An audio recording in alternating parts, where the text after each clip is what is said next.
Ever since I left the Lyle city, with a shot, he scores! It's a one-goal game, Ever and since I Lyle left the Kostiuk city, leads the charge.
It's Sunday night, 9 o'clock. Welcome to All Lacrosse Live.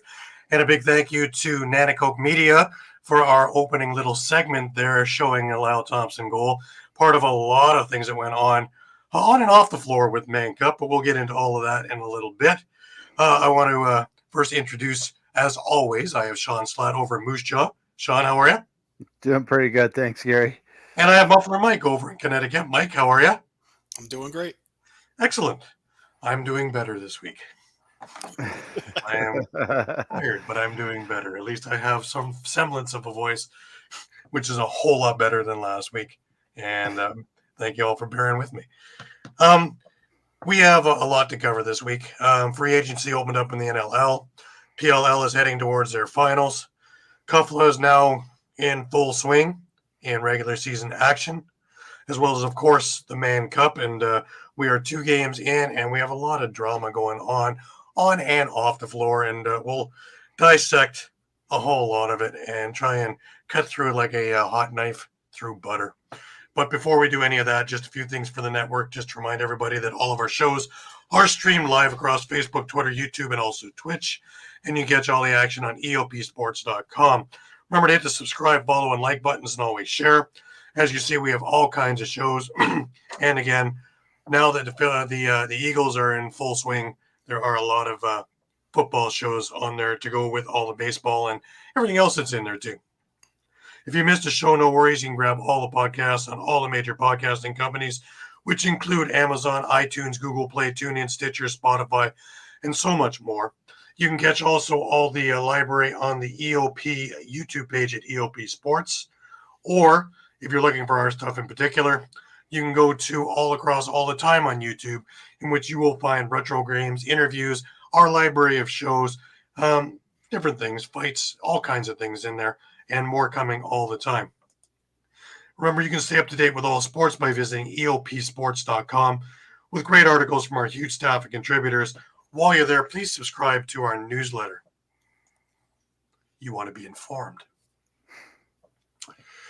Well, just a reminder that this upcoming weekend, the ALL and WALL East will be playing exhibition games against Team Australia, both men and women, at the Brampton Memorial Arena. That will be Saturday and Sunday. Men's will be Saturday at 7 p.m. and Sunday at 4:30 p.m. The women's will be at Sunday at 7 p.m. Admission is $10 for an adult. Children 16 and under are free with a paid adult. All 2024 ALL and WALL players have free entry. Remember, at 69 Elliott Street in Brampton. If you need any more information, contact the Arena Lacrosse League or go to the website at arenalacrosseleague.ca. Well, the Canadian University Field Lacrosse Association, CUFLA, they have opened up their season, and wow, did they have a busy week. Just to get the scores out of the way, Trent beat Queens 11-6. Queens turned around on 2 days later on a Friday and beat Ottawa 14-13. Guelph hung on to beat Brock 11-10. Western beat down Nipissing 17-9 on Saturday.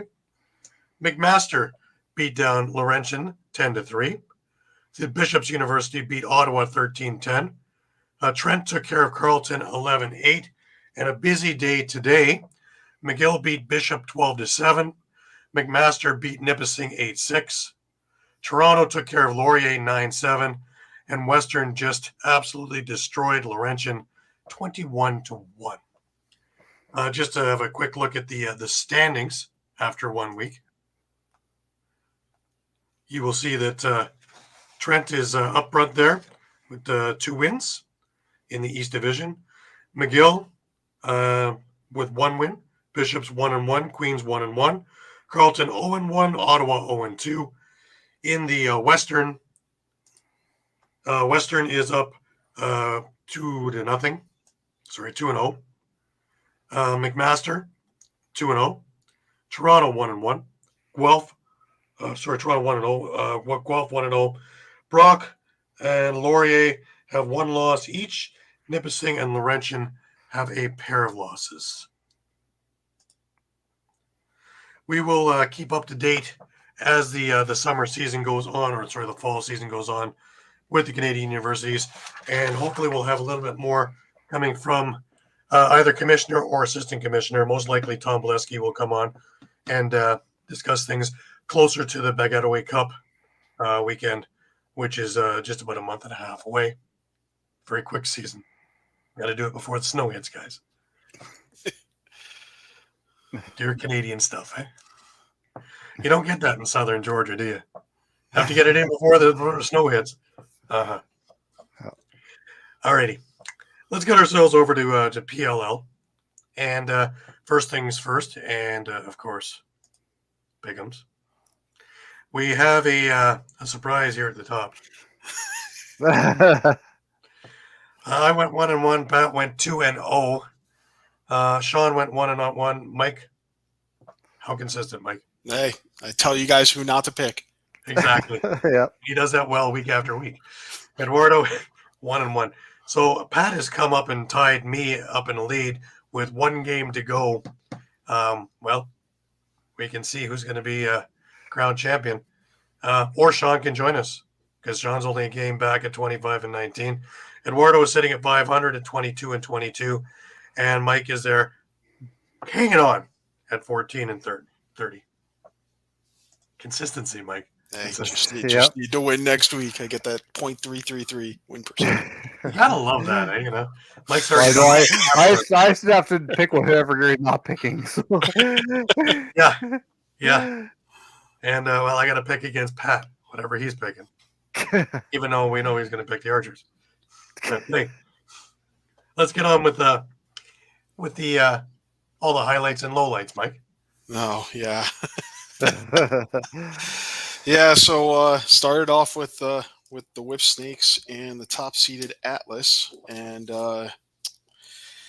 yeah, a little, I don't know if you want to call it controversy in the fourth quarter, but Atlas gets out to a 6-3 lead after 1. They're up 8-5 at half. Whip Snakes pretty much shut out Atlas in the third quarter. 8-8 going into the fourth. Atlas quickly retakes a 3-goal lead with a 2-point goal and another goal. And then Ryan Conrad scores to start the Whip Snakes rally, but to me, this was the turning point. Replay showed that he actually stepped on the line of the crease before his shot went in. Unfortunately, the Atlas coach did not throw the challenge flag until after the next faceoff had occurred. So he wasn't granted that challenge, which would have overturned that goal. Whip Snakes get another couple of goals from Colin Heacock and Matt Rambo to tie the game. It goes into overtime. We play almost 7.5 minutes of overtime before Levi Anderson, future Saskatchewan rush forward, scores the game winner. Whip Snakes 12-11 in overtime. So unfortunately, Atlas is denied their first chance at PLL championship game. While Yeah. the Whipsnakes now advance to their 4th championship game in 6 years of the league being in play here. TJ Malone, Rookie of the Year. A couple of Rookie of the Year candidates shined here. TJ Malone, 3 goals and an assist. Colin Heacock had a hat trick. Levi Anderson had a hat trick. Rambo had 2 goals. Ryan Conrad had the controversial goal that started the last rally and an assist. Joe Nardella, 11 of 24 on faceoffs. Brendan Krebs, maybe the other hero of the game for the Whipsnakes, 17 saves in net and a couple of key saves in overtime. Should also give honorable mention to Ajax Zapatello for picking up 2 key ground balls in overtime. I would say that defense I saw in overtime was just outstanding. They really That was did. one hell of an overtime. Really did lock down. That's probably the best overtime in field I've seen. That was just an absolute incredibly played. Yeah, with no timeouts, just going back and forth. I mean, did Jake Stevens hit the pipe in overtime? That would have sent Atlas to the final. Yeah, I keep feeling more salt in the wounds. Keep hurting more and more and more. I got The Rock to disappoint me in the semis. I've got Atlas to disappoint me in the semis. Like John Fraser said on Twitter, should the Rush just send gift cards, gift baskets to the NLL teams for passing on Levi Anderson? You have to wonder now, don't you? Yeah. Especially after the Prezi he had just before the draft last year. Yeah, which turned all kinds of heads when I was over at track. And I know his stats appeal haven't been outstanding, but he's had some clutch goals, and they've been nice goals too. Like that swim move in overtime. Oh, yeah. How do you stop that? Yeah. And Brian's with us. Hey, Brian. Glad to have you with us. Hey, Brian. Welcome aboard. So for Atlas, Trevor Baptiste, he had a 1-point goal and a 2-point goal. 4 seconds apart, actually, which was pretty impressive. He went 11 of 23 on faceoffs. Brian Kostiuk also had a 1 and a 2-point goal. Jeff Teat with 2 goals. Dox Aitken and Connor Schellenberger, another Rookie of the Year candidate, each had a goal and an assist. So Liam Entenmann, tough day, only 9 saves in the loss, but he's going to be the future of goalies in the league. So along with some guy named Brett Dobson, who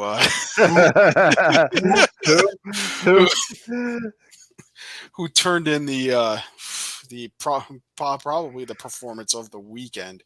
The second semifinal. Tell us what happened there, Mike. Yeah. Archers. Well, yeah. Talk about one-way traffic. It's like a Yokozuna going against a Magashira in sumo. 10-1 Archers win over Chaos. Chaos sets a dubious record, the lowest scoring output by any team in a professional field lacrosse game ever. That's MLL, PLL.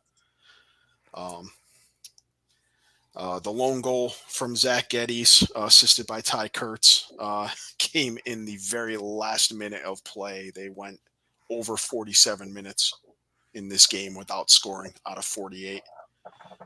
Blaze Reardon, tough day for him. 9 saves as well in the losing effort. For Archers, you had Mac O'Keefe with 2 goals and an assist. Grant Ament, a goal and 2 assists. Dyson Williams had a pair of goals. Trey Leclerc, Matt Moore, goal and an assist each. Moore could be in a bit of trouble. He went pretty high on a hit on Zach Geddes. Had to serve a couple-minute full-time penalty. Probably it's going to be reviewed. About as bad as what Jack Rowlett committed to get suspended for last week's quarterfinal game for Chaos. So we'll have to wait and see whether he gets suspended for the finals, right, or not. Yeah. Graham Hossack had a 2-point goal, and the aforementioned Dobson, 18 saves, only 1 goal allowed. I believe the save percentage was 94.7. It's great to have Xavier with us. He was one of our top players with the Gales over in Prague. Great to have you with us, Xavier. Awesome. Great to have you with us. Nice. Thanks for watching. Yeah, so that's Don't you find it odd, well, Mike? Don't you find it odd that the Archers look stronger without Schreiber in the lineup? They've played unbeatable. Down. Maybe a little bit. I mean, hey, teams respond in different ways when your leader goes down. Yeah. So that's not a good sign for the Whips. I mean, yes, but I mean, obviously you're going to get the cliche. Hey, we're going to worry about what we're doing, all that jazz. I mean, the Whip Snakes have won 6 straight. So, hey, thanks for tuning in. Thanks. Appreciate it. Yeah, I mean, they won their last 4 to, nearly challenge for the East title, and then, I mean, yeah, it was a couple of lucky bounces they got against Denver, but it's when you got to be lucky to be good, I guess. Back to how I you don't beat think Dobson. the final is going to disappoint. To tell you the truth, No. It still didn't matter who was getting in there. This is going to be a whale of a final, and y'all in Philadelphia, get your tickets. Get your tickets. Yes, yes. Next Sunday, Yep. Subaru Park, 3 p.m. It is the PLL final. Yeah, I know the Phillies are playing the Mets. Who cares? It's Go the to Mets. Subaru Park. It's the Mets. It's the Mets. Yeah, the Mets. the Mets. Who cares? Get your act together. Get to Subaru Park. Yeah, PVR that Action game. there. Yeah. So, and the Eagles don't play till Monday night. So, no excuses. Yeah, None. We can fly Eagles fly at another juncture in time. Okay. First we watch PLL, then we fly. Yeah. Lacrosse first. Get your priorities straight here. Yeah. What's wrong with y'all? Jeez. Best PSA Philly you'll hear this week. Absolutely. All right, before we move on, anything special about the finals, Mike? Or should we be looking forward to? I think it's really going to come down to this it's going to come down to this Archers offense. They're not going to have Schreiber. They might not have Matt Moore. So if that's the case, we could see more of Jack Van Overbeek again. Right. And really it's going to be them versus that Whip Sneaks D, that lockdown D. Well, went it with Brett Dobson to the rescue again, just like That's last the year. thing, like how that's what I was about to say. Sorry, Gary, is that how much can they lean on Brett Dobson? Well, they did a lot of leaning last year and wound up lifting a cup, so we'll see. But I think that they're in pretty good stead, though. They've been a pretty solid team all year. Yeah, I mean, Oh yeah. I wouldn't be shocked if they get a similar type of performance out of Dobson next weekend. But by the same token, I feel like Brendan Krebs in the Whip Snakes net could just as easily give you the same performance. Yeah. Next week. Yeah, it's true. That isn't a solid offensive core, but both teams are there for a reason. And the Whip Snakes just to knock off the Atlas and being able to put themselves through that kind of overtime, you got to give some gumption to their offense and their defense. So it's going to be a hell of a game. You don't want to miss it. And if you're anywhere in the Delaware area that can get to that game, get to that game. Yep. And I'd like to see a sellout there. It deserves it. It's going to be a hell of a day. All right, just before we move on to Man Cup and all the fun that's going on over there, oh boy. Just a reminder that this part of the show is brought to you by Sherry's Tickets. Great moments don't just happen, they happen with you in the crowd. Sherry'sTickets.com is easy to use and has no hidden fees. The price you see is the price you pay. Pay less, play more with Sherry'sTickets.com and get the tickets you want. Save even more by using the exclusive promo code EOP10 and share an experience that will live on. Don't pay hidden fees and save 10%. Why use any other ticket reseller and get those hard-to-come-by tickets to the big game? If you need a more personal touch, give them a call at 610-494-5050. Sherry'sTickets.com also has great theater and concert tickets that are hard to get your hands on. Remember, don't overpay with the rest and save with the best at Sherry'sTickets.com. For that next great moment, save 10% by using the promo code EOP10. Great moments start at Sherry'sTickets.com. And you can't use it for the Mann Cup. There are no more advanced tickets. You have to go to the door to get your tickets. But they are very affordable. $25, $20 if you're a senior, $20 if you're a youth. I say that's very affordable for what you're going to watch. And it has been, we put a lot of high hopes and high expectations on this series. And boy, oh boy, has it delivered in spades. It is, from even before the games, it has been drama-filled and all the other stuff. I wish we didn't have so much drama, but of course, it's lacrosse, man. We just can't get out of the way of ourselves. Lacrosse is getting in the middle of lacrosse. You just wish that these guys could play. I got a great t-shirt, man. Wonderful. Beautiful. Awesome. Just a great one. I also was able to get a few things signed. Very, very approachable, everybody. It was great to see a whole mess of guys that I only get to see here and there, as well as, quickly through NLL seasons, but especially a lot of the Western guys. It's great to run and talk with them.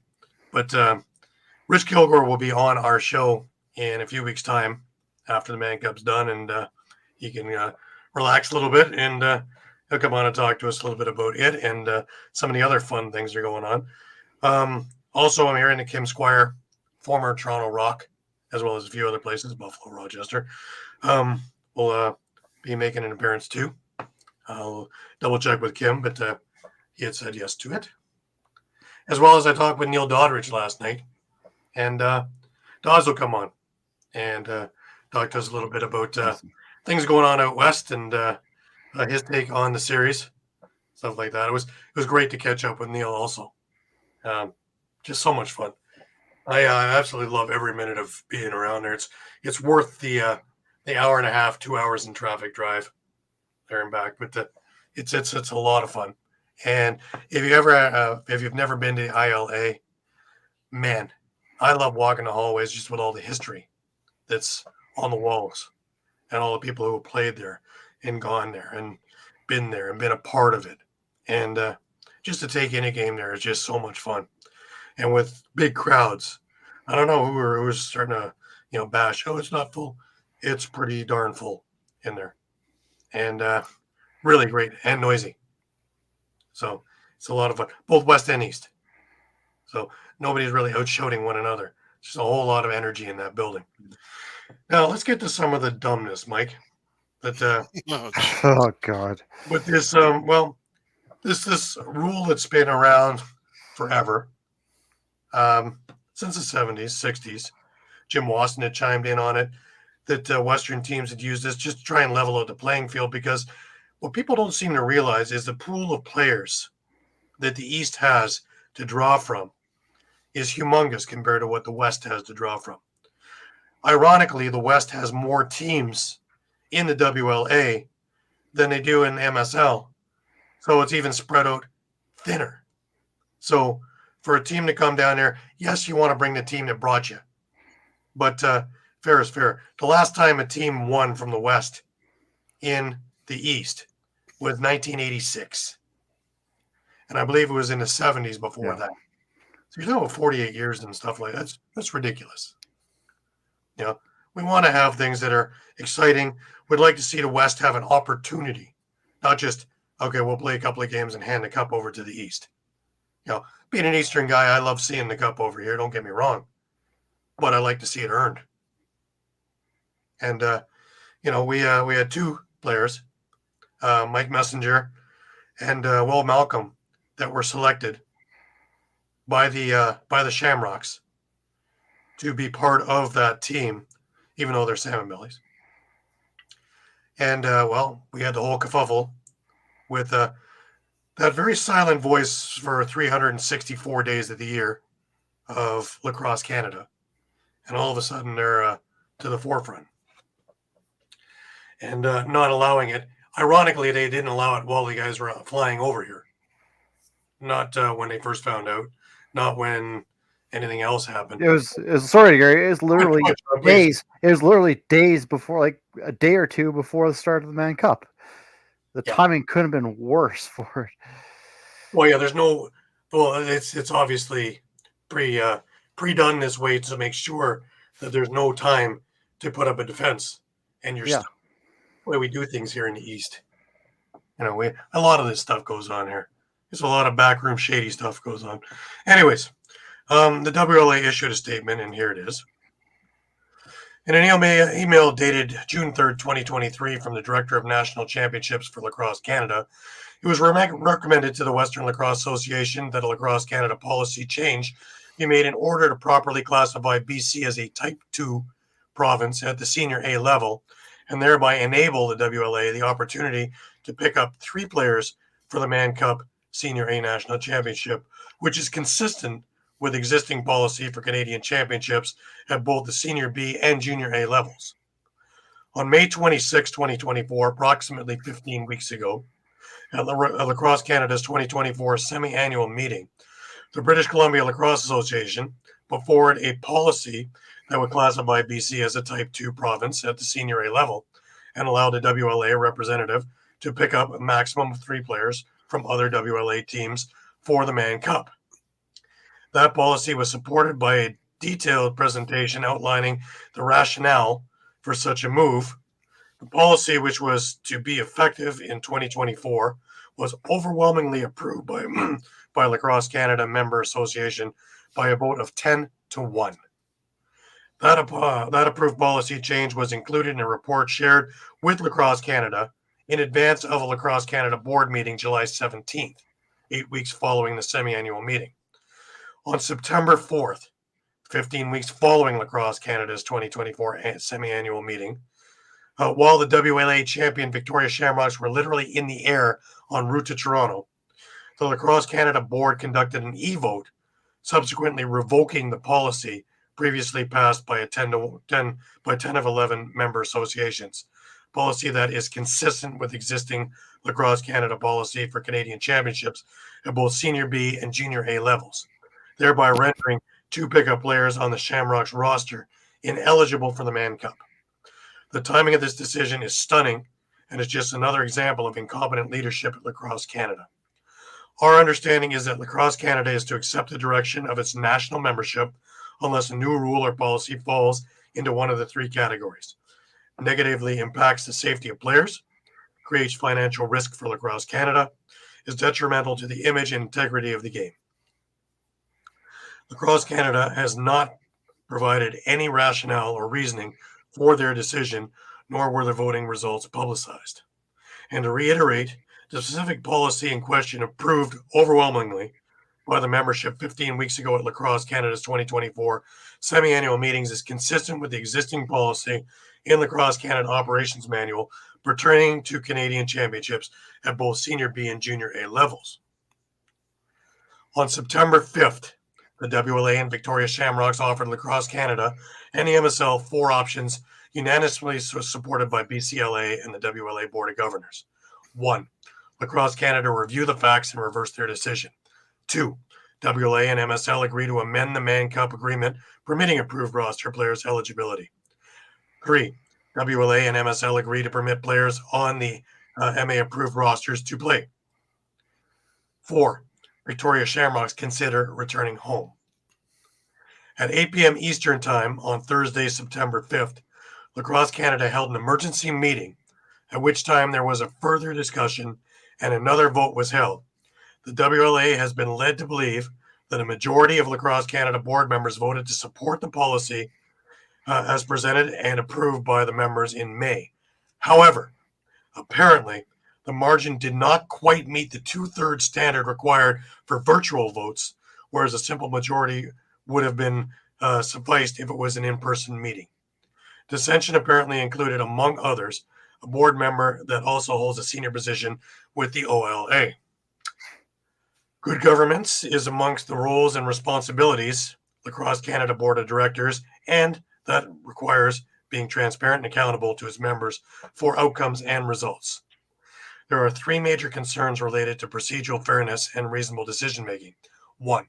Lack of timeliness. The Lacrosse Canada Board of Directors voted down the policy while the Shamrocks were in the plane.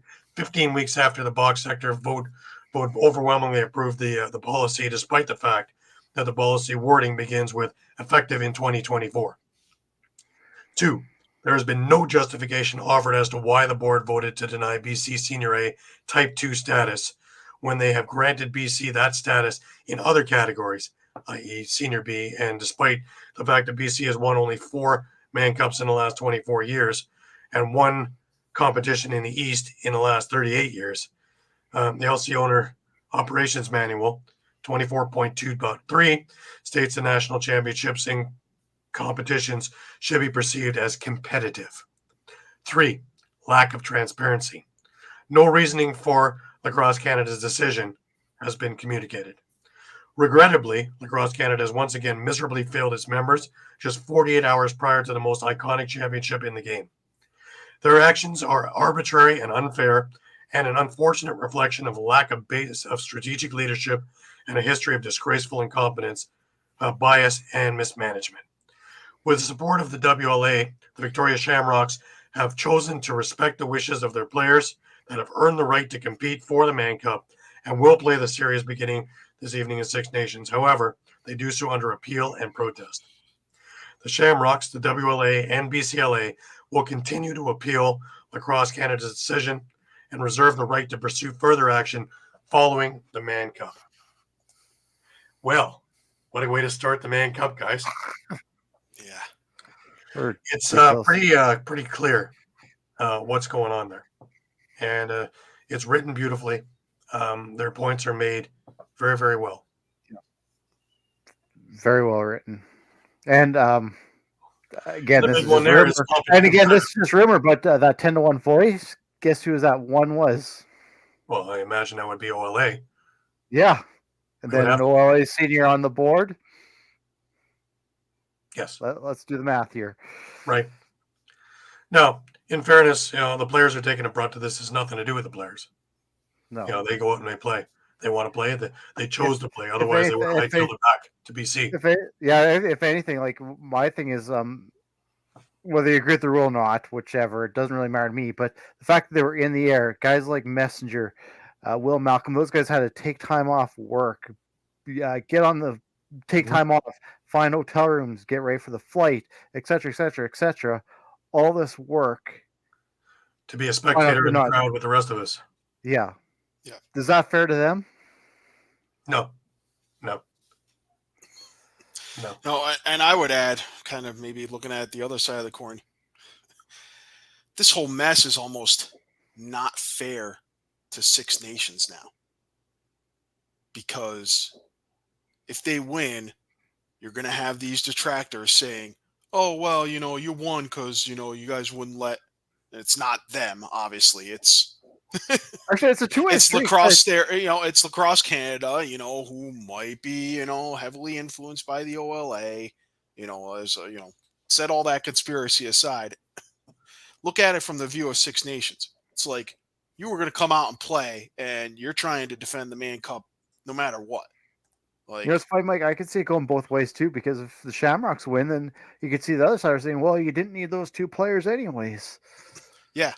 Well, there's so many distractions that took us off our game. I mean, no one's going to win, and actually, I don't know. I almost feel like as much as Shawn pointed that out, it almost feels like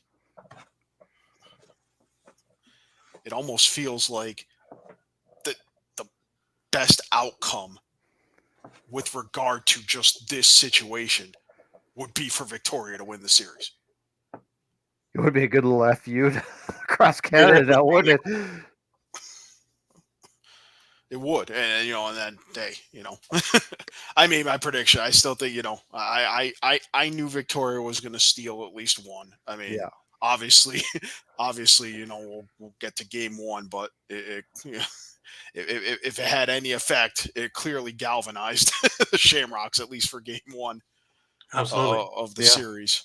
But I mean, I still think Six Nations is going to win, but it's Well, that's the problem. Like, even for myself, like, I don't know if necessarily that rule is needed anymore. Like, even if you look up and down that Victoria Shamrock roster, it's pretty stacked even without those two guys.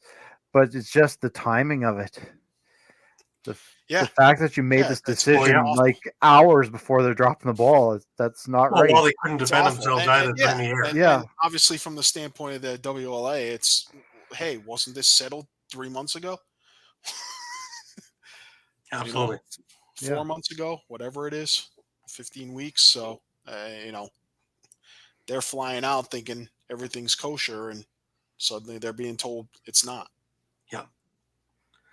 Well, believe it or not, guys, we had a couple of games played. Even a month really? And man, was it ever electric in there? Yeah. Just electric. And who's who in there? Saw Paul Dawson in there, saw Latrell Harris in there, amongst other people. Had a chat with Micah Kersey for a little bit. Saw a few of the other Halifax guys in there.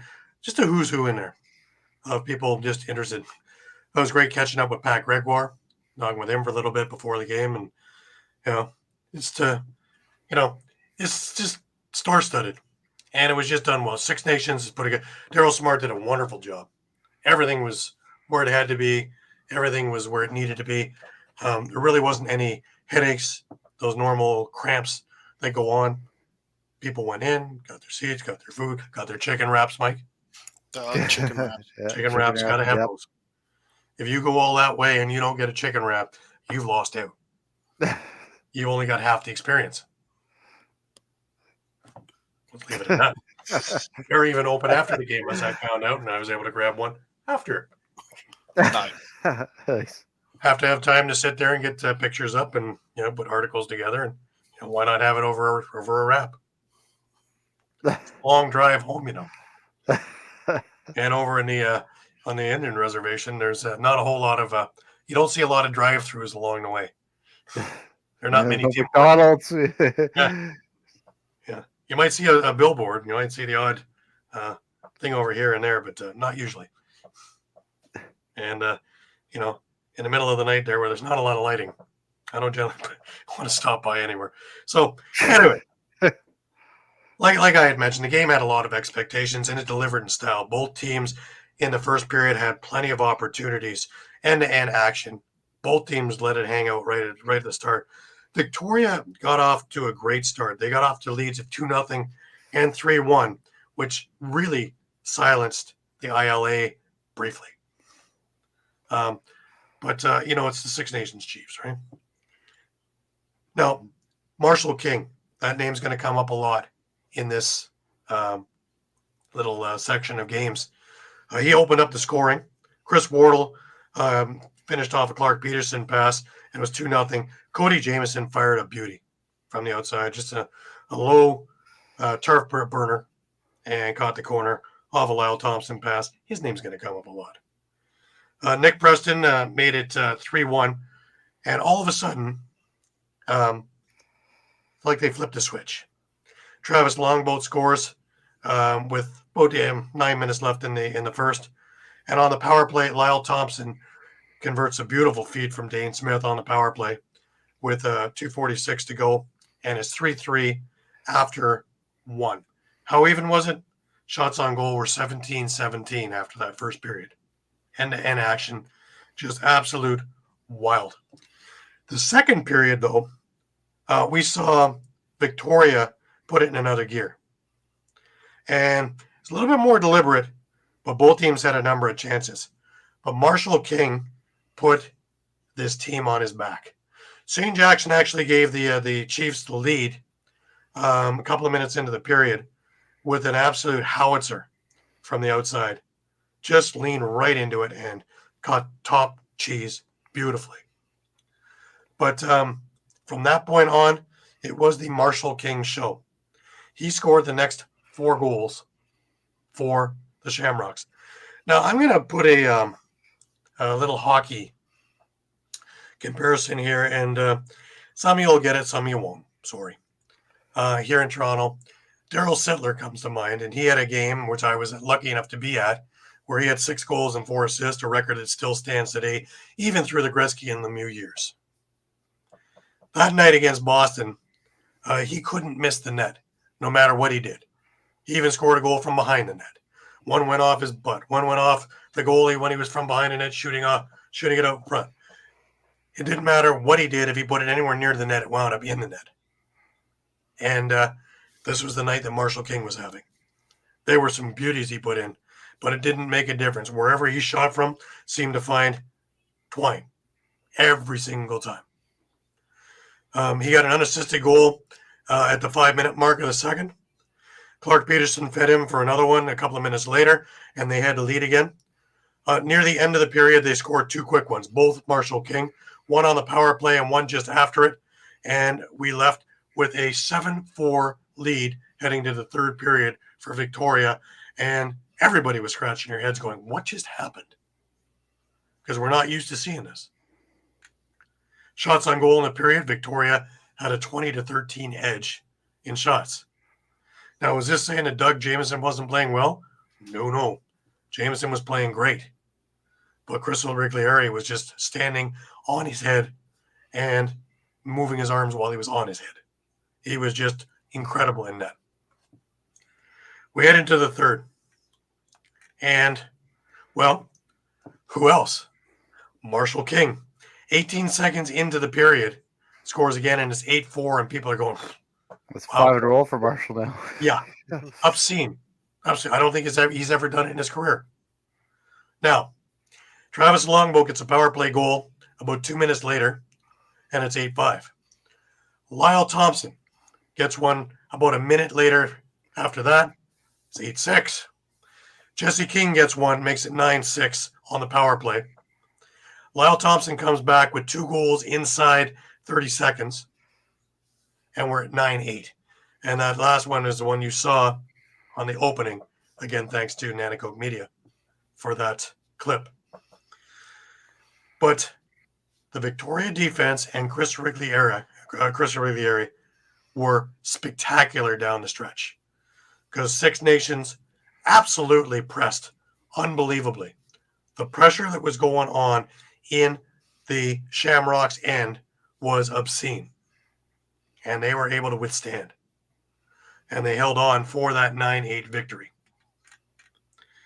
Shots on goals, Six Nations 17, 14 for Victoria, for a game total of Victoria outshooting Six Nations 51-47 in this game.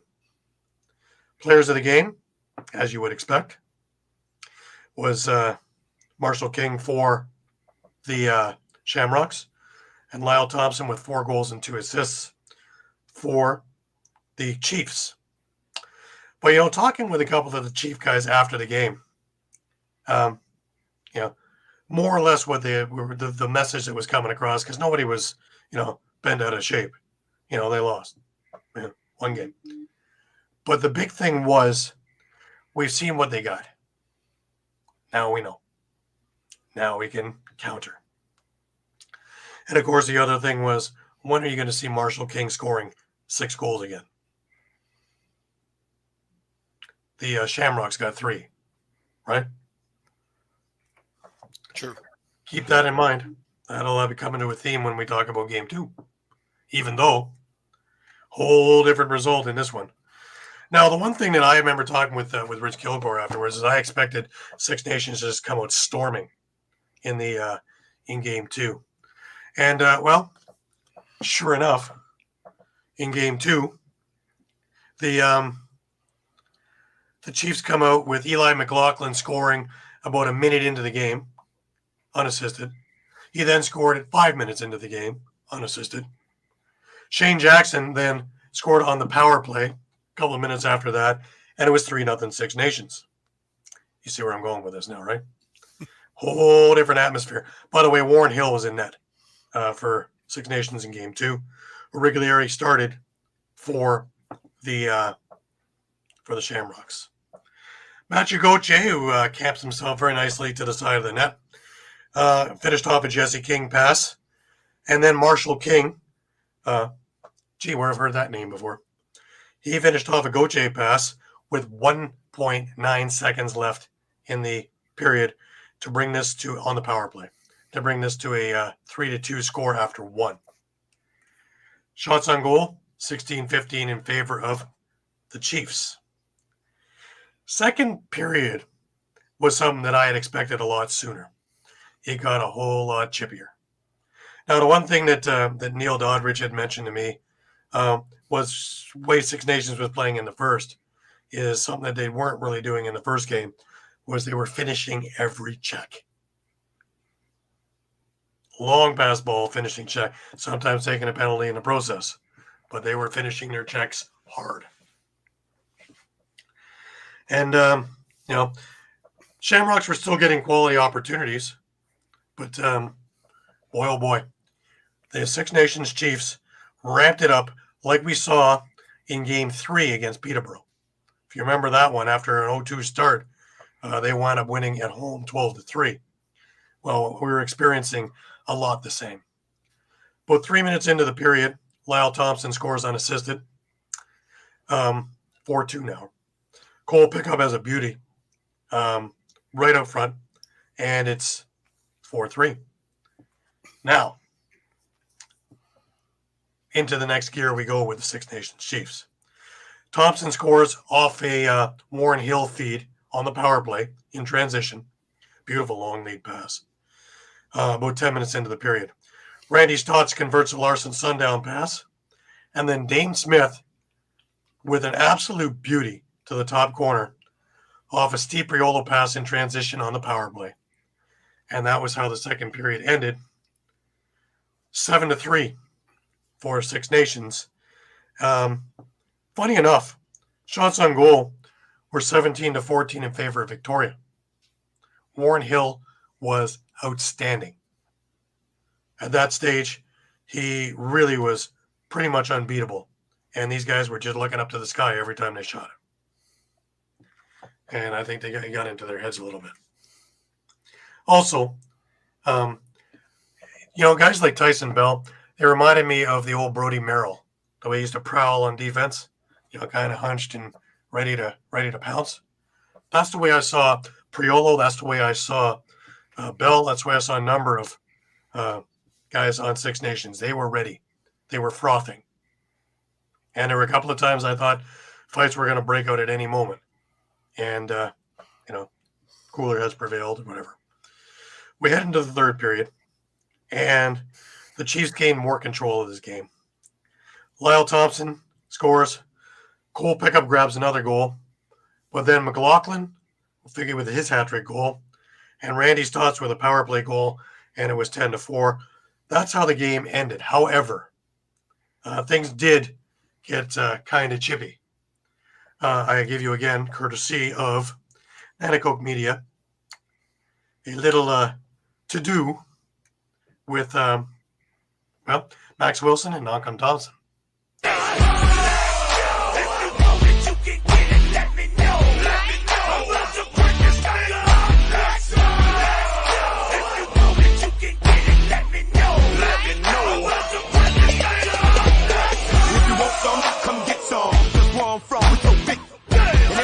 Somebody that knows something about it. And I won't answer now. Who, what, where, why. See, a lot of dudes like to act the fool now.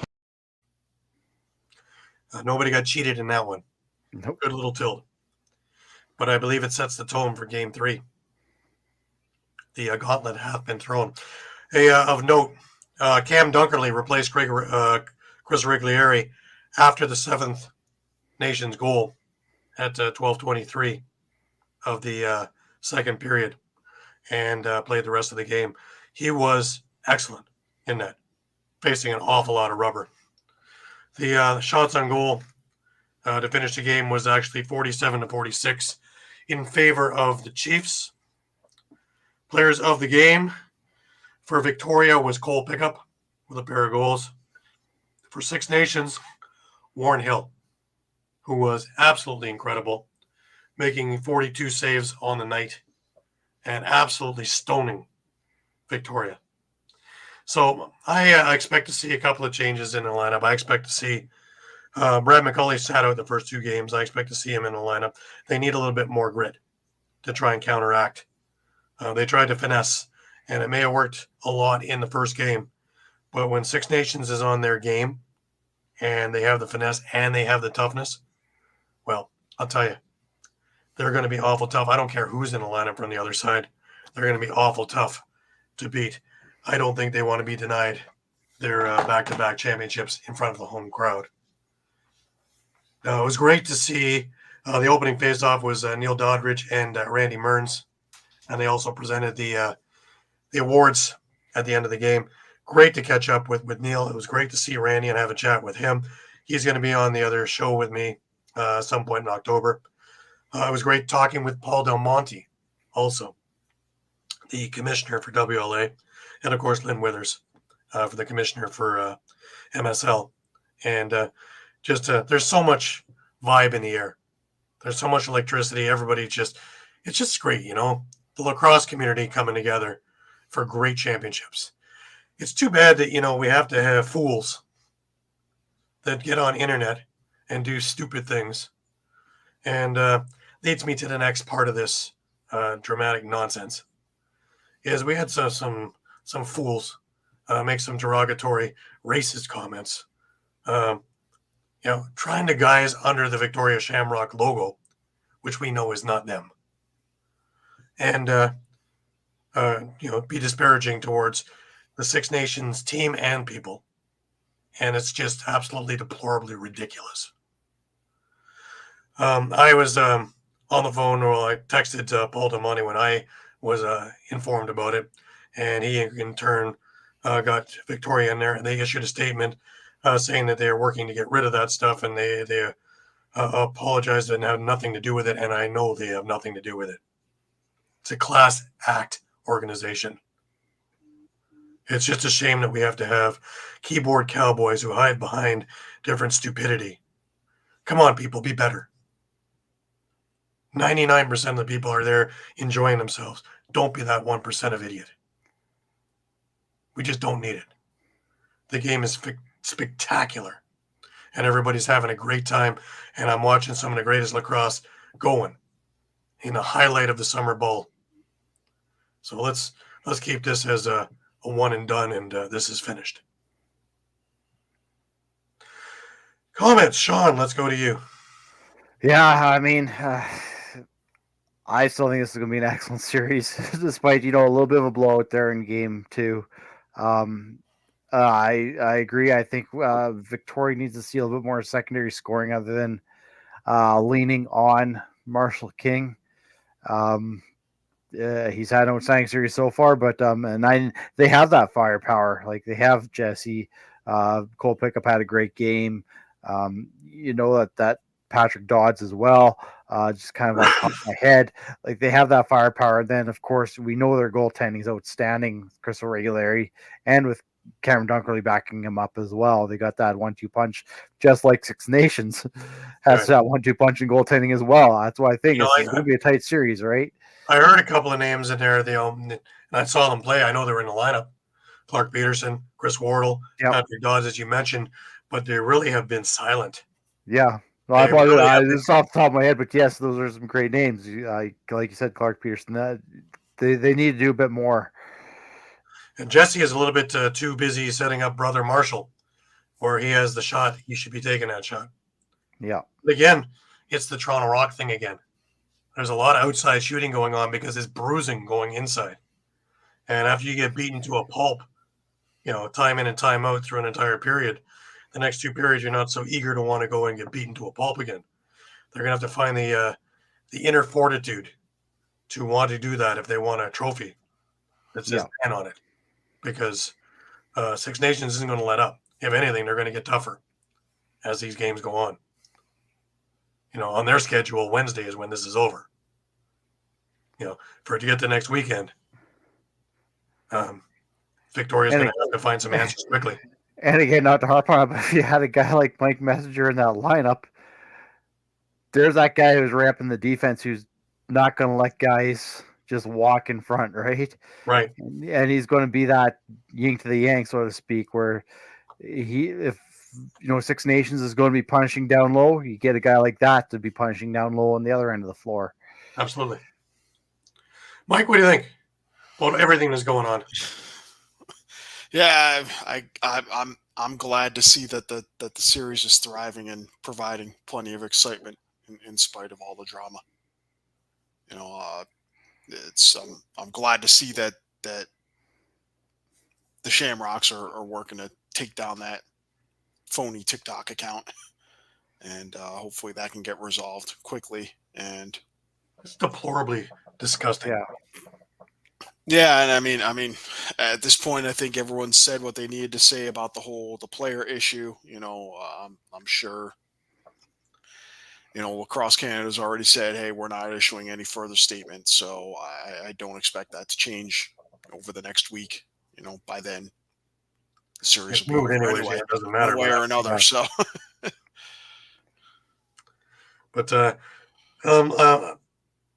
fight with Nongo Thompson and, of course, Max Wilson, I expect a lot more coming up. There'll be a lot more fireworks, I believe. This is just the tip of the iceberg. You could feel it. It was just kind of a tinderbox, and that one there, it's already 10-4. And so let's see if that kind of grit from Victoria, that they can match the gritty team that Six Nations is bringing. Because like I say, I don't think that they're going to cool it back any. If anything, it's going to ramp up some more. Yeah. And, when you have, when you're so full that you have Dane Smith playing predominantly defense and transition. Wow. Wow. The couple of lineup changes, Kellen Leclerc wasn't in the lineup, Brad Cree was. That brought a little bit of a difference too. Leclerc took a number of penalties in the first game, which resulted in power play goals for Shamrocks. I don't know if that was the reason why or just to get Cree in the lineup. But he made a big difference in the lineup, in his play in front, because you're not going to take any liberties on Brad. So, all right. Before we move to all the fun with the NLL, remember game 3 is tomorrow night, 8 p.m. at the ILA. You can check a look at all the how to watch on our page, as well as you can go to MSL's website. You can go to Six Nations on their Twitter. Daryl continually puts it up there on Instagram and on Twitter on how to watch, because he answers the question 400 times a day, every day. He's getting a lot of steps in too, man, because even though he's not in the booth, he is everywhere trying to take pictures and trying to do video and trying to do other things for his media company as well. So I run into him all over the place, and they're in different parts, as all the media guys are trying to, find little angles and different things. So yeah. I hope you're enjoying the pictures I'm grabbing from there. I'm having a lot of fun, and it's been a blast. It really has. It's been done first class all the way. So really having a great time and really enjoying the crowds. Such an eclectic group in there, which is a lot of fun. Excellent. All right, just before we move on to NLL, just a reminder this part of the show is brought to you by Philly Sports Trips. If you're a Philly sports fan and you want to travel with your favorite team, then travel with the best. If you want to travel with the pros, then go to phillysportstrips.com. Philly Sports Trips features premium travel and tailgating experiences for the best fans ever, the Philadelphia sports fan. Philly Sports Trips has self-travel packages and full travel packages available with round-trip flights for Phillies, Eagles, Flyers, Sixers, and even the Union. They even offer day trips for more local games. Go to phillysportstrips.com, sign up immediately, and tell them EOP sent you. Do not forget, Philly Sports Trips has all the away trips for the Eagles' upcoming 2024 season, including the Brazil trip week 1. Jump on it now before you lose out on all these great opportunities. Go to phillysportstrips.com and don't miss the next great Philly sports moment. And from everything I've heard, they had a great time over in Brazil. Came away with a victory as well. Can't beat that now, can you? Makes the flight home a lot easier, doesn't it? All right. We had a dispersal draft, Mike, We sure since did. we last Good. chatted with everybody. Far and away, I think the winner of this draft, it comes down to a trade also, but I think Philadelphia just absolutely bolstered themselves incredibly with this draft. What do you think? Yeah. Mike? I have to agree that they won hands down. Shawn and I have a few other winners that we'll want to mention, but certainly picking up Nick Damoud. You're talking, upper half of the league as far as his goalie skills and abilities, and then adding in obviously Tony Malcolm, via trade with Buffalo. You only gave up a second round pick, and you're getting, Yeah. one of the fastest guys in the league to add to, other speedy guys in the league like Ryan Wagner. Yep. Yep. Absolutely. Well, that leads us into the other trade too, right? And that was, well, Higgins is on the move, right? Sorry, I'm gonna go here. Yes. And Zach Higgins goes to Ottawa, and in return, Phil Caputo and Liam Patton come back, as well as a first-round pick. Pretty amazing. Yeah. Yeah. I mean, Yeah. essentially, you gave up Higgins and a second round pick next year for, 3 extra players and a first round pick in 27. So Not too bad. Yeah. Yeah, and everyone they selected, including, I'd even say Tim Manning down at 27 there. All of these guys, if they sign, could be on the team this Right. fall. Yeah. Right. Yeah. And when I look at it too, I look at that trade in with this whole expansion draft, and when you see them pick up Caputo and Patton together with what they got out of the draft, yeah, hands down, they're the winners. Right. I think that the Rochester got their need as well, getting Josh Medeiros. I also look at Vegas bolstering, because we'll be talking about Rob Hellier moving on, but having Jonathan Donville there to go with the cast that Sean Williams has already assembled. They got a whole lot younger and a whole lot quicker as well. But again, Rochester also covered another need, and that was faceoffs with Mike Sistelberger. So I like what they did there as well. Thoughts? Yeah, I would add. I would add on the winning side. I would add Halifax. It is definitely a winner in this draft. Getting Jason Knox to, more or less. I don't want to say replace Ryan Benesh, but the expectation was that he was going to retire, and we'll get to that in a bit. Yeah. But now you put him on the left side. He's a big body to go with other big bodies in Dawson Theed, Eric Fennell. I mean, that left side is going to be Tough. bruising for Halifax. Absolutely. And then you have a solid defender in Patrick Foley, who tidbit, I believe Patrick Foley is the only player to have appeared in every single Panther City game. Right. In franchise history. Now, one of the teams that really moved up, in a sense, with free agency opening up this week, of course, was San Diego. But it brings me to the same point that we made last year, is they look great during the year, and because they're aged, ran out of gas in time for the playoffs when they met young legs in Albany and couldn't keep up in a 2-game back-to-back series traveling cross country. Well, what did the Seals do this week? First of all, they got Rob Hellier on a 2-year contract. Then they fleeced Philadelphia for Ben McIntosh for a 2-year contract. Ty Thompson for a 1-year contract. Liam Phillips for a 1-year contract. Now, the one I'm still scratching my head about is the trade that they made, getting rid of Jacob Dunbar for Zach Deacon. Yes, they did need some more defense, but Dunbar really looked great last year. And I thought, wow, that one didn't sit right with me. Yeah, that was a great young talent that they got rid of to grab a bunch of over 30-year-old veterans who are. Trying to spend a Okay, little is bit it fair to say on the downside of their career? I don't know if it's fair to say that, but maybe, I don't know. But most of those guys are now over 30. Yeah, you don't know how much they got left in the tank, and can they withstand a whole grind? And you had a young player in Dunbar that you could build around, and you dealt them. That I don't understand. Well, that. let's also add Ryan Benesh, who signed on with them, right?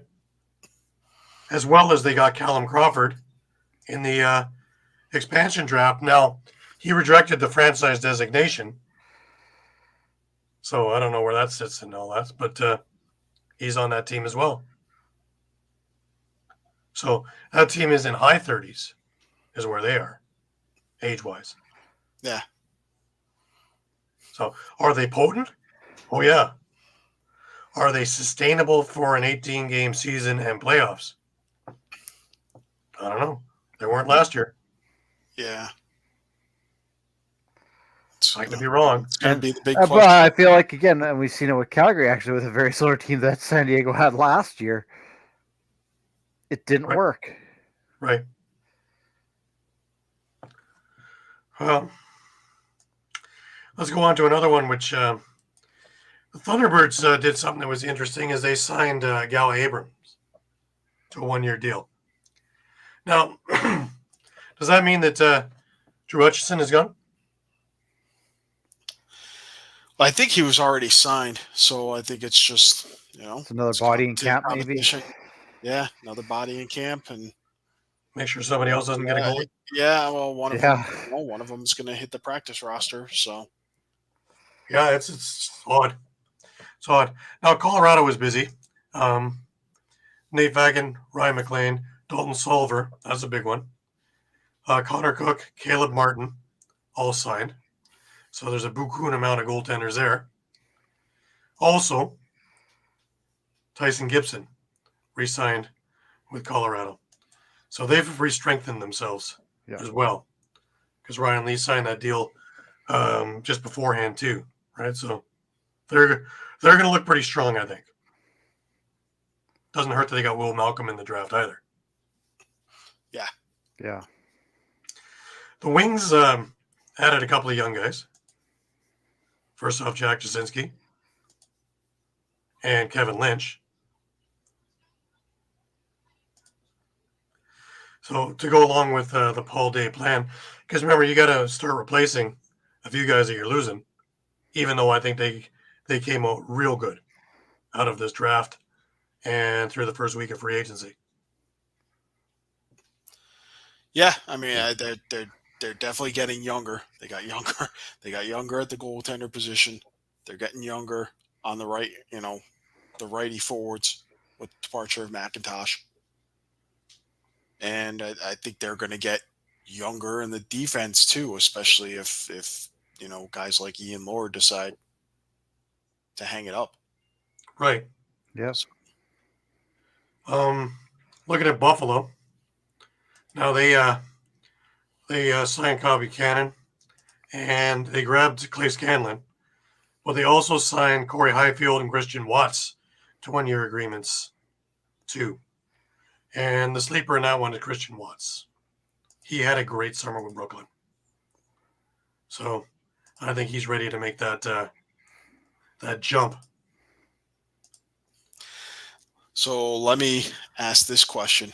Buffalo did not make a pick in the dispersal draft. They traded that pick to Philly, which became Tony Malcolm. What do you guys make of their strategy? Do you really think that the 14th best player on Panther City can't outright make their roster? Because that's what I'm hearing from a lot of fans. And I'm hearing that too, and you know what? They might not be that far off really, when you look at that Buffalo roster. But 3 weeks into the season when somebody goes down, because offensively, who are you going to replace? Yeah. Would it be Kluche? Is it Chase Fraser? Is it Dane Smith? Is it Nanticoke? Is it Josh? Still, yeah. Which one do you want to replace with a? That's what I'm getting at. Maybe Gary is. I may be a little bit against it because maybe not so much those top end guys, but maybe a later pick or a younger guy you can bring in, like you said, Gary, for depth. That's where the trade for the pick came in, right? Yeah, you got a top round pick for that. Well, you can bring in a younger guy now instead of waiting on the draft. I like so, because if you're going to get the 15th best guy or a first round pick, is there a difference other than he's younger? And it's not rolling the dice. Yeah, I mean, we struggled to see both Christian Watts and Sam LaRue, crack the lineup for games. Well, that's it too, right? Yeah. And for LaRue, he's probably going into like his 4th season here with the Bandits, where he's most likely going to sit on the practice roster for most of the year. Because remember, the Bandits dealt Brad McCulley, who was a top-notch player and a good gritty player and a good Buffalo-style player. Because really, there was no place to put him. Yeah. So I don't see that there's that much flaw. Same thing with Toronto, right? Toronto got gashed, but other than that, they didn't do anything. But really, where they were going to pick, where they're going to get that could help them here. They're not going to get a defenseman that's going to crack that lineup. They're not going to get an offensive guy that's going to crack their lineup. Transitioning, they're not going to get anybody. So really, feasibly, there's just kind of go, well, let's move on. They're going to look in the draft to get somebody young that they can put on the practice squad that they can train, and hopefully it comes about. Ironically, I was looking at a couple of retro games today. I think it was a 2008 game, and out came Ryan Benesh with the Toronto team. All fresh and young. And a few other guys who lasted for a cup of coffee because that was the rebuilding team before Jamie bought them, and they went on another championship run. And, man, so to just throw guys in there, it's no, that's not going to work. Yeah.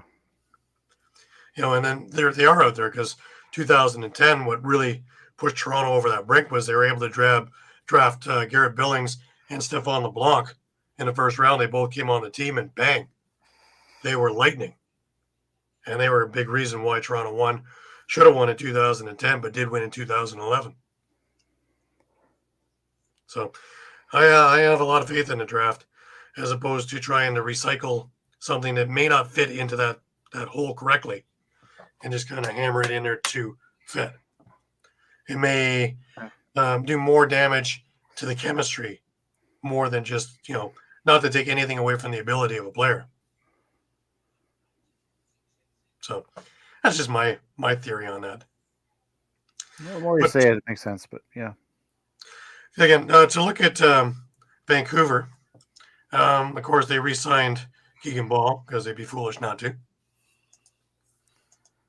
And Brandon Humphrey to add to the goaltending because, 5 isn't enough. Don't sleep on that one. He had a good summer. Yeah. No, nothing to take away from him. It's just not at all. There's a lot of goalies over there right now. No, I'm just saying this for anyone out there. Don't sleep on him.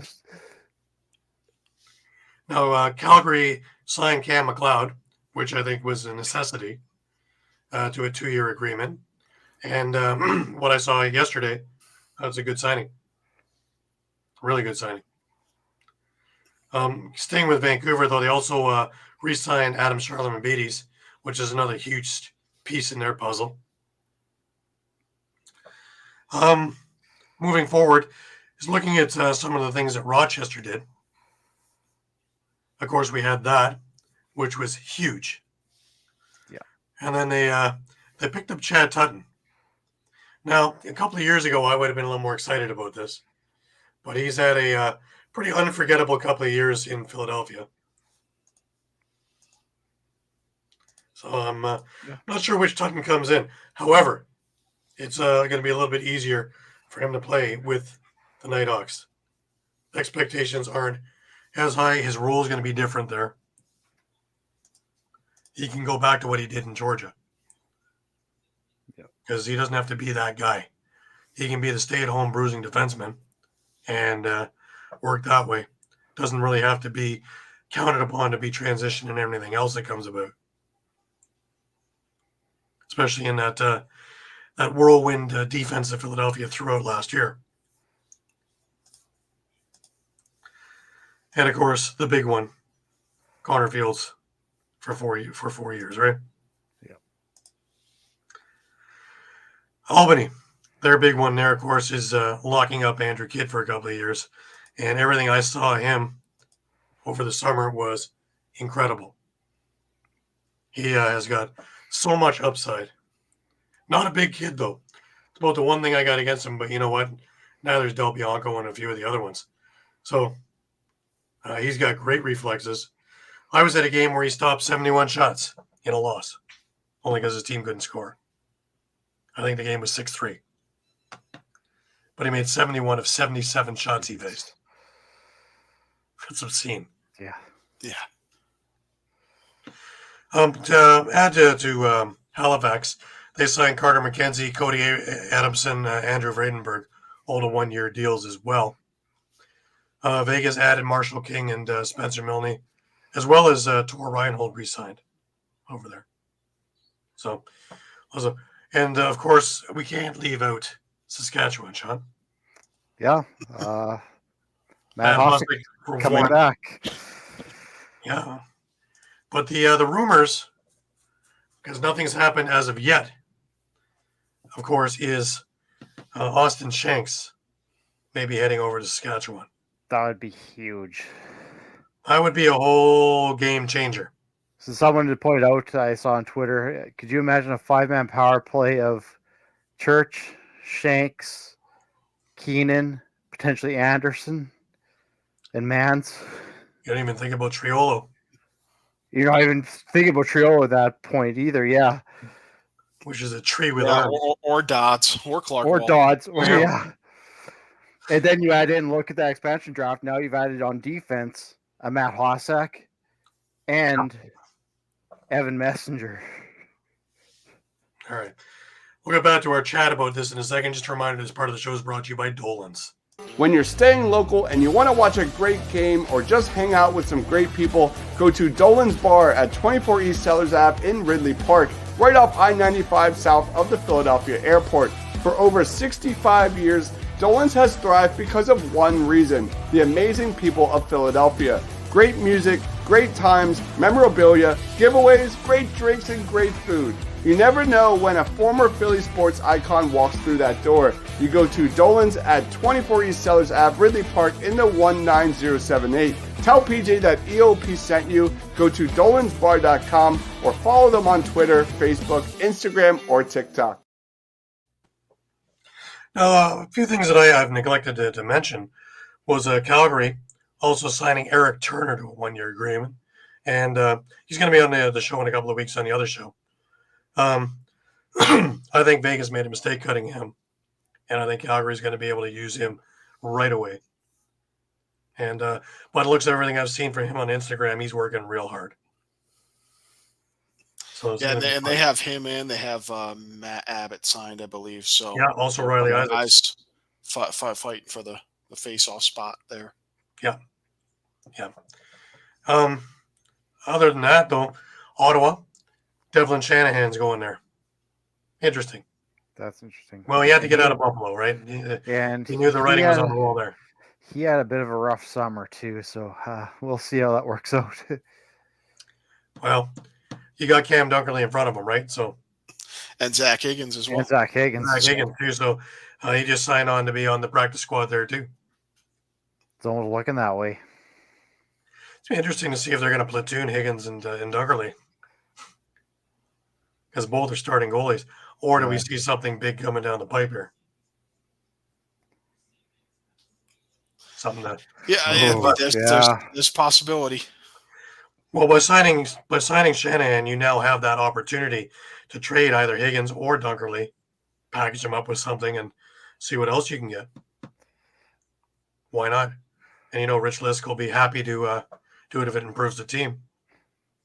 Yeah, I think that's the key words. If it improves the team, because you could sit with those two too. I mean, I question a little bit whether Devlin's still ready yet, even in a backup role. He might need a little bit more development still. Yeah, it was unfortunate when Vince went down that he kind of got thrust into that thing there, but him and Orleman both didn't look very good. Yeah.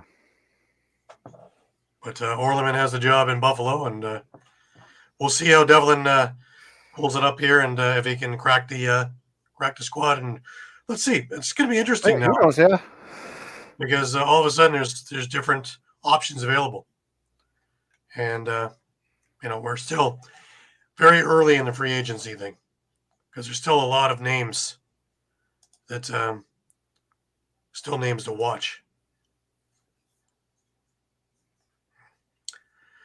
Well, you had Doby, Greer, Josh Courier, Stephen Keel, Dan Lintner's still a free agent. The only guy that would go inside for Toronto. The smallest guy possible. Yeah. He's not going to go inside. Yeah. Yeah, but we can't keep him here because he wants to go inside. Doesn't fit in with the rest of the offensive plan. Logan Schuss is on the list. Jeremy Thompson is on the list. Chris Wardle. So some big names still out there. Now, what do you think? Does Doby go back to San Diego? Do they need him anymore? Actually, I've been thinking about that. I can't see him going back now with what they've been putting together. I almost feel like they've gone out and trying to replace him already. Right. What do you think, Mike? I wouldn't count it out because we don't know. They yeah, that's the thing. The expectation with Austin Stotts is he's going to be out roughly half the season at a minimum. With this other occurrence that happened over the summer. I don't think he's back. It's just that's a good point, Mike. It's not out of the realm of possibility that he's suspended for the entire season. He's probably in jail for the entire season. Never mind. And that's good. That's a good point. And then of course that too. But they have his rights, but they're not going to be able to utilize him. Basically, so we also have that thing of he won't be able to get over the border with that record. Yeah. So what do? You play 4 games? At least if he somehow wound up on a Canadian team, he'd be able to play 10 games. Still not worth it in my eyes. Just absolutely screwed his career. But Stephen Keel, do we have a place for him to wind up that makes sense? I feel like someone should take a flyer on him. Horseshoe he hasn't been to. But if they're trading away other picks to not have older players, he doesn't fit in there. He's been to Halifax. He's been to Toronto. He's been to Rochester. Do you see him maybe going to the West Coast, even though he works in Toronto or Hamilton? Because only team that has a. It seems like he would fit in with Calgary. Maybe a Calgary, because the only other team that has an interest in older players seems to be San Diego. So. Yeah, I don't think that San Diego has a need for him, though. But I think that Calgary. No, I don't. I don't. Yeah, I agree with you. I don't think they have a need for it. So that's why I'm humming and hawing. Yeah. In the West, so. Colorado. I don't think so. I mean, they've got Zed. He's already been there, though, too. Zed, they've got and Zed. Again, Connor Kelly. They've got Ryan Lee. They've got Gibson. So certainly not Georgia. They don't need him. Who's been very quiet in all this, by the way. But really, when you look at their lineup, what do they need? A little luck. A couple bounces here and there. A couple bounces. They did re-sign Miles Thompson, eh? So hopefully Miles is on the upside of that knee injury. Because like I say, when I saw him last year when I was in Rochester, he had put on a little bit of weight because he'd been sidelined with a knee for so long, and he was working hard, but he was still, not ready to be in a lineup. Hence him not being on the Haudenosaunee lineup there, and that's awful deep as well. So I don't think they're missing him, but you know that he's going to want one more kick at it. Yeah. But it's just interesting with the few names out. All the names that are out are, shall we say, mature. The main names. Yeah. So interesting, because the first week was, as we thought it was going to be, electric. Anything you see coming down the pipe, Mike? Anything that you see that might raise the Spockian eyebrow? Yeah, I mean, I think I need to see. I think I need to see a little more. I think. I still think GMs are kind of in this tough position. It's with the exception of say Buffalo or at this point Ottawa, having traded away their guys that they got from the dispersal draft. You Right. kind of have to. Yeah. I mean, it's. I don't think it's a bad thing for Philly, but at the same time, it's, hey, you just acquired 5 or 6 players for your team, kind of out of the blue. Now you've got to kind of figure out, okay, who's going to fit in, who's maybe not going to fit in. Start shopping around other players. Right, sure.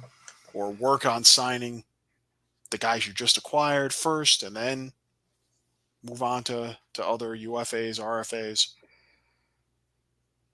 So Sure. I think there's a lot of juggling going around with a lot of these GMs, because now they're dealing with anywhere from 1 to, in Philly's case, 6. Yeah. It'll be interesting to watch the entry draft as well, because I think a lot of needs have changed.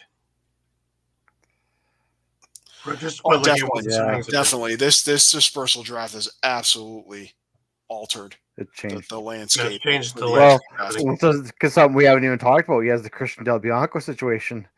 Because now that Calgary has Cam McLeod, they can let him sit. Yeah. They can let him sit and rot for a year. And that's exactly what was told to me by an old veteran, that they would do the same thing as they did to Westberg. Just let him sit. See ya. Thanks. Want to play? Okay. Yeah, and once Philly picked Damoud, that pretty much took away all the leverage that Vancouver might have had to try to get that trade.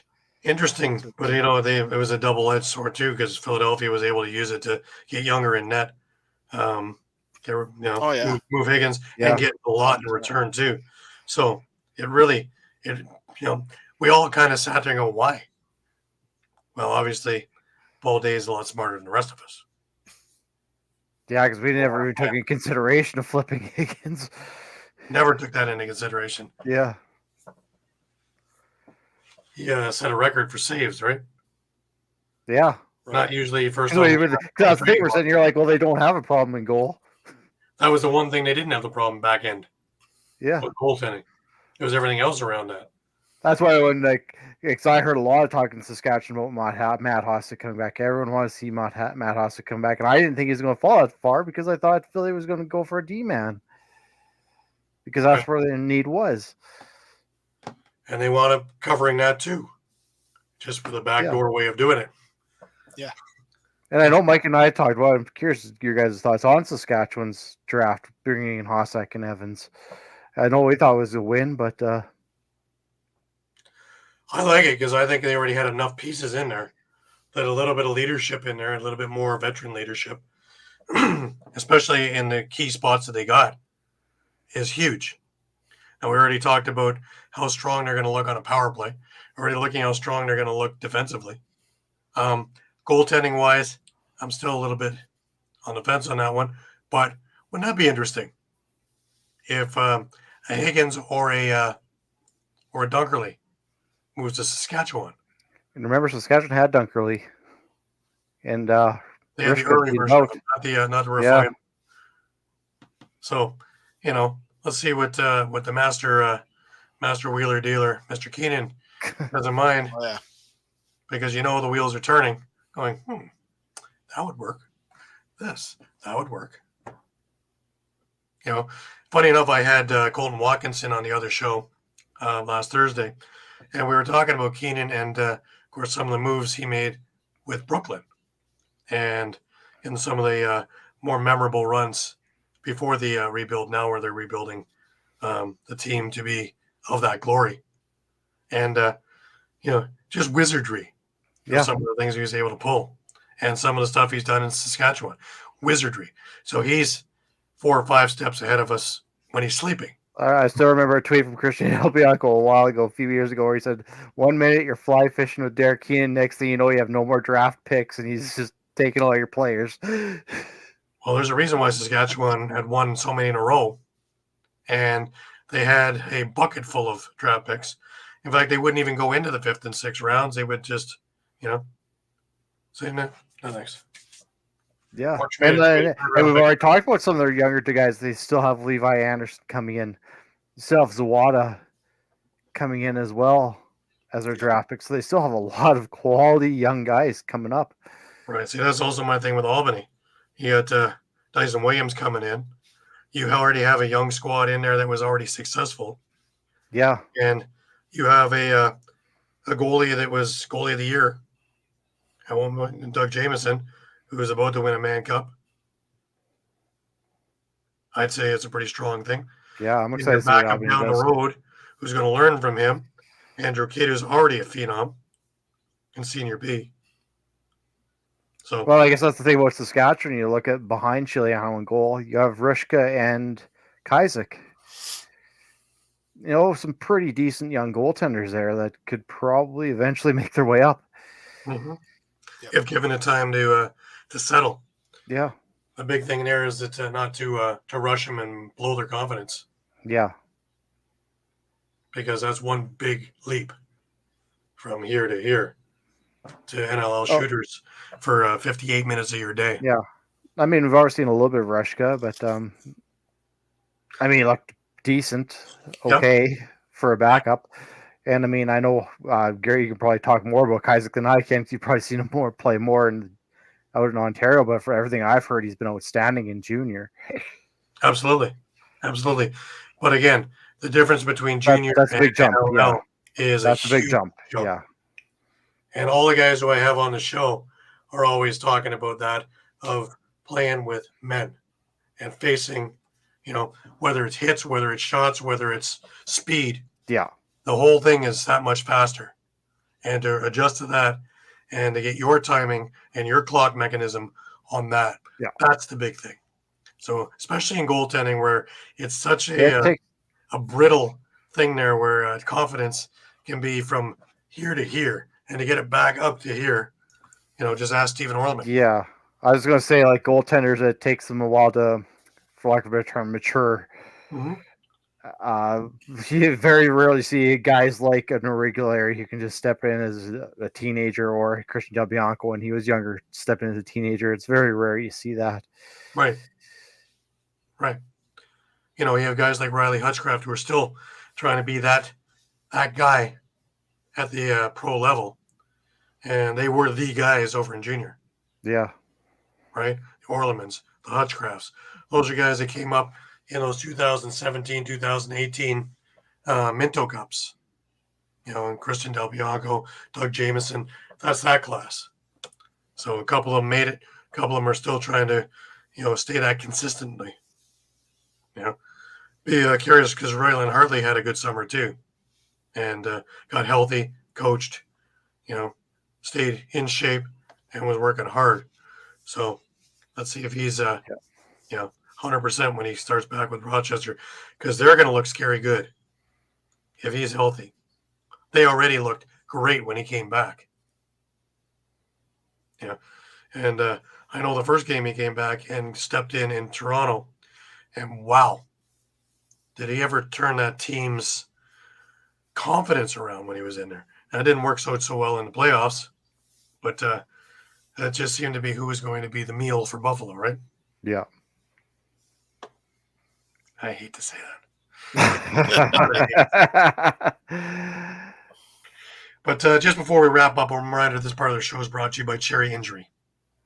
If you get hurt at work, in a motor vehicle accident, personal injury, or affected by criminal law, you call David R. Cherry of the Cherry Firm.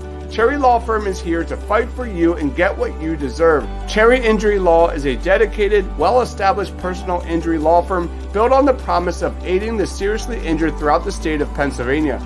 If you have been seriously injured in the state of PA by the negligence of another, and if you have questions for a Westchester or media personal injury attorney, please don't hesitate to call. Call 610-565-0300 or go to cherryinjurylaw.com. Let David R. Cherry fight for your right. And again, that number is 610-565-0300 or go to cherryinjurylaw.com.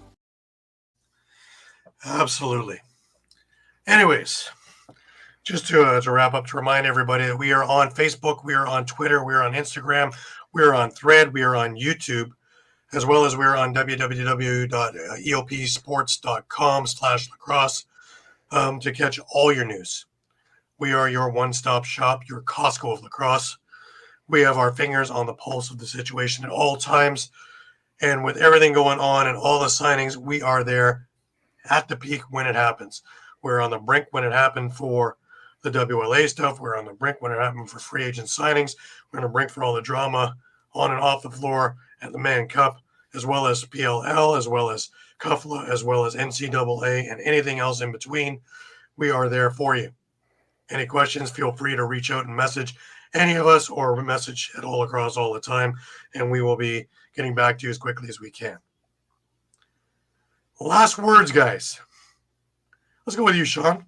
Last words. You think things will be slowing down, but this Mann Cup is going to be a fantastic final. I predicted Six Nations in 6, and I still believe that could happen. I think Victoria can steal probably another game. They definitely have the motivation considering all the off-field drama. And then, as you pointed out, free agency is going to be exciting. There's still a ton of big names out there that could really turn the tide. Absolutely. Mike, last words to you. Yeah, I'll echo the same thing on the Mann Cup.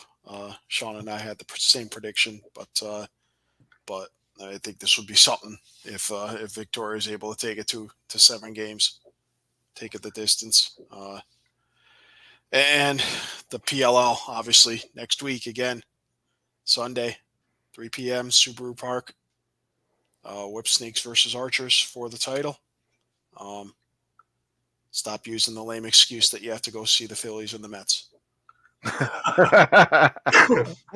Absolutely.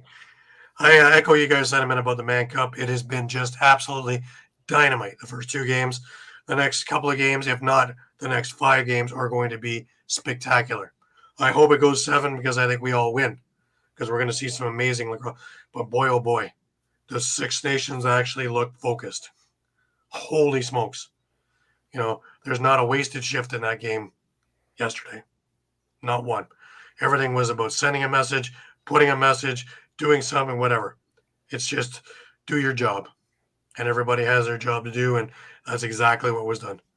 And it's trippy, it's dirty. It's not. There's not that many penalties being called. I watched more penalties being called in any NLL game. I watched more penalties being called in most of the MSL games I saw this summer.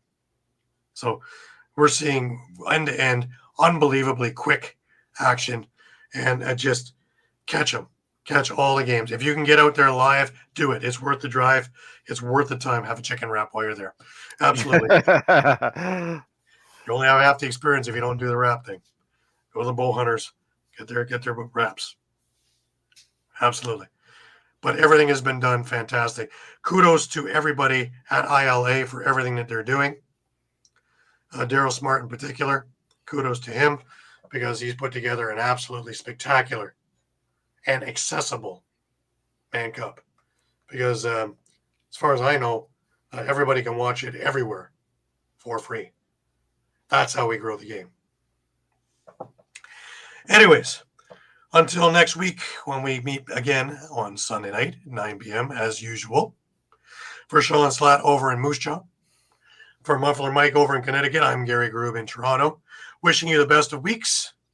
Don't forget to catch all the sports, because boy, oh boy, do we have a lot to talk about next week, because we'll be giving you a Mann Cup champion, we'll be giving you a PLL champion, and we'll be giving you a lot of new homes for free agents. So stick with us. We'll be with you the whole way through.